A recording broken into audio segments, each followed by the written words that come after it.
I stared down at the glass of whiskey in my hand, watching the amber liquid catch the bar lights. So, yeah, I muttered, the words slurring slightly.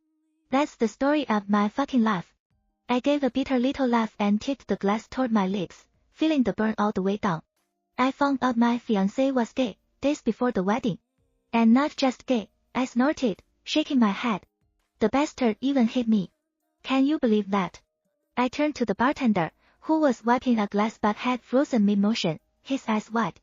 I was the one who was supposed to be doing the hitting. How could I have let that bastard lay his hands on me? I should have hit them so hard in the face instead of just standing there and crying like a fool. The bartender set the glass down and shook his head, looking genuinely rattled. Whoa. When I said I wanted to hear your life story, I didn't think it'd be that bad. Jesus. He whistled low. I can't even imagine how terrible you must be feeling right now. I dropped my glass onto the bar with a clink, blinking hard as my head spun. The alcohol burned in my throat, and everything felt a little too much. I didn't even remember how I got here. 1 second, I was storming out of that godforsaken house, and the next, I was parking outside some random hotel. Instead of booking a room like a normal person, I went straight to the bar and ordered the biggest bottle of whiskey they had. Now, most of it was gone. I frowned, picking at the peeling label on the bottle like it had wronged me personally. God, this is so cliché, I thought miserably. I was cheated on, drinking myself to death, and spilling my sob story to a total stranger. I used to roll my eyes when I saw women doing this in books and movies. I used to think, wow, how unoriginal. The author should find a better coping mechanism. But now, I understood how they felt. When you felt so shitty, so useless, so fundamentally worthless, sometimes the only thing that numbed it was drinking yourself stupid. I pushed the glass toward the bartender. Imagine this, I said, my voice bitter. Finding out your fiancé is cheating. Sure, that's bad enough. But finding out he was never attracted to women to begin with. That he loved someone else and was just using you to hide the fact that he's gay. And not only that, he had the audacity to hit you while protecting his lover. The bartender swallowed hard, setting his towel down. His face was pale. Yeah, if that were me, I'd probably just kill myself.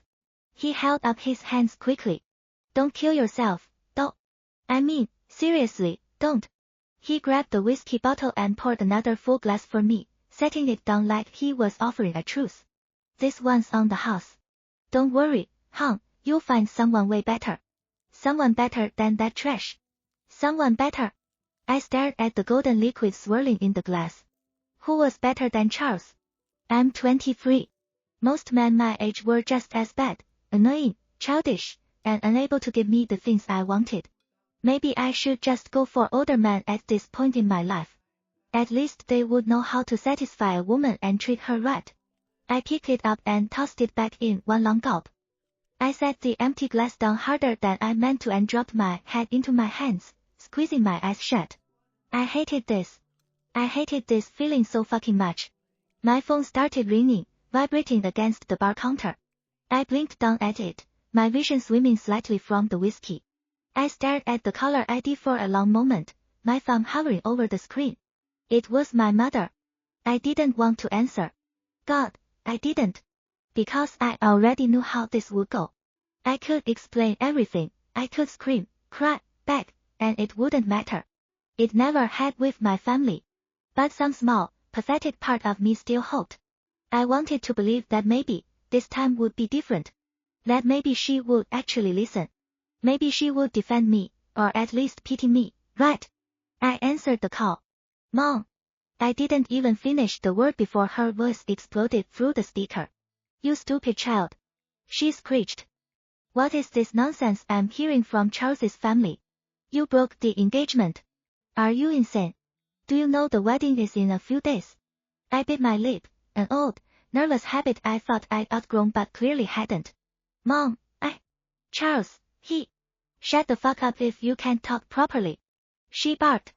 I flinched, holding the phone slightly away from my ear. I want you to go back to that house this instant, she commanded. Get down on your knees if you have to. Beg him to take you back. For a moment, I was frozen.